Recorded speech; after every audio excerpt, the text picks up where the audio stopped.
Have you ever waited for someone and they never came? This is my story, a true story, a story about love and waiting and pain. My name is Bianca. I live in a small city. I work in a bookstore. I study English every day. I listen to English stories at night. I read English books for beginners. I love emotional stories, stories that touch the heart, stories about love and heartbreak. One evening in the middle of October, everything changed. I was in my English class. The weather was cold. The sky was gray. I wore my red scarf and a big black coat. I came early that day. The classroom was quiet. Only the teacher was there. I sat down in the second row. Then the door opened. A boy walked in.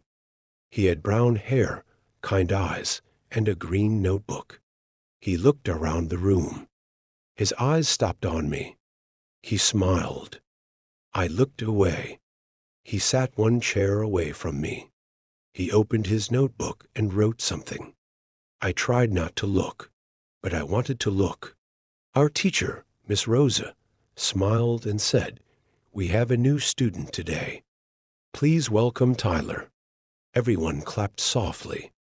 He stood up and said, "Hello, I'm Tyler. I want to learn English because I want to tell my story one day."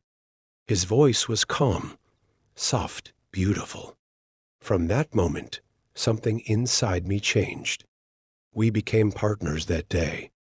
The teacher said, "Talk to the person next to you. Ask about food." Tyler turned to me and said, "Hi, what food do you like?" I said, "I like pizza and chocolate cake." He laughed. "Me too. I love chocolate cake." We talked for 10 minutes. Easy questions, easy answers. But it felt special. After class, he walked with me to the bus stop. The air was cold. We both drank hot tea. "You live near here?" he asked. "Yes," I said. "And you?" "Just moved last week. New city, new life." From that day, we always talked. Every Tuesday and Thursday after class, we walked together. Sometimes we went to the bakery. Sometimes we just sat in the park. I started to wait for class. I started to wait for Tyler. And I started to feel something. Something warm. Something soft. Something like love. Tyler was not like other people. He listened when I spoke. He never looked at his phone. He remembered small things, like my favorite tea, my birthday, the book I was reading. He was kind, calm, honest. We never said, "I like you," but we knew. Sometimes we walked in silence, just the sound of the wind, the sound of our steps. But that silence said everything. He told me he wanted to be a writer. I told him I wanted to be a teacher. We talked about dreams, about life, about time. He said, "Time moves fast when I'm with you." I smiled and said, "I feel the same." It was perfect, until it wasn't. One night, we sat near the river. The sky was full of stars. Tyler was quiet. I asked, "Is something wrong?" He looked at the water and said, "Sometimes people have to leave." I looked at him. "Why are you saying that?" He didn't answer. He just said, "Please remember me." I laughed a little. "I will see you on Tuesday." He smiled a sad smile. But Tuesday came, and he did not. I waited at the door. I checked my phone. Nothing. Thursday, he was not there. I sent a message. No reply. I called. No answer. 1 week, 2 weeks, 1 month. He disappeared. Just like that. no goodbye. I cried every night. I listened to English songs, sad ones. I watched English stories on YouTube, stories of people who waited for someone, stories of love and heartbreak. I started writing in English too. Where did you go? Why did you leave? Did you feel the same? Every word hurt. I walked past the places we went. The bakery, the park, the classroom. Empty. I missed his voice, his green notebook, his soft laugh. I missed everything. And I waited. After 2 months, I stopped waiting. I still remembered him, but I knew I had to move forward. I started listening to new English stories, ones with hope. I spoke more in class. I made new friends. I worked more hours at the bookstore. I still thought of Tyler, but the pain was softer now. One evening, it rained. I was walking home. My clothes were wet. My shoes were full of water. I had no umbrella. Then I saw him. He stood in front of me. His hair was different. His face looked tired, but it was him. Tyler. He saw me. I stopped. I didn't know what to do. He walked toward me, slowly. Bianca, he said. My name felt strange in his voice, soft, familiar. Can we talk? He asked. I said nothing. I'm sorry, he said.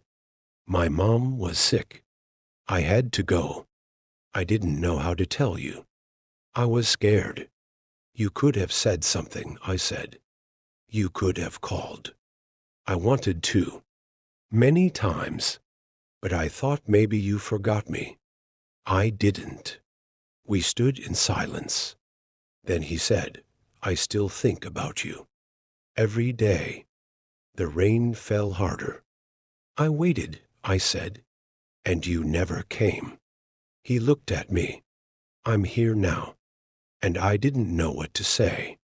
We sat in the same park, on the same bench. Everything felt the same, but different. He held his green notebook. It was full of writing now. He gave it to me. Page 23, he said. I opened it. It was a letter. To me. Every page was a memory. Every word was full of feeling. He wrote about our first walk, our tea, my smile, his fear, his pain, his love. I wrote every week, he said. I didn't send them, but I wrote. I cried, soft tears, not loud, and I smiled too. He took my hand. I want to try again, he said. And I said, okay. Now we speak every day. We meet every weekend. We read English stories together. We laugh again. We walk in the park. We eat chocolate cake. He still listens. And now I listen too. We talk about fear, about truth, about time. We don't rush. We grow. He helps me with English. I help him with courage. He is still writing, and I am still waiting. But now I wait for his next story, not for his return. Sometimes I sit at the river and read page 23 again, the letter that changed everything. It says, I left too fast, but I never left in my heart. You are always with me, in every word, in every breath. I hope you can forgive me. I hope we can begin again. I will wait as long as it takes, even in the rain. Now I write letters too. Letters for myself. Letters for love. Letters in English. Because love is not always perfect, but it can be beautiful, even after heartbreak, even after goodbye, even after silence. Because sometimes the person you wait for in the rain comes back.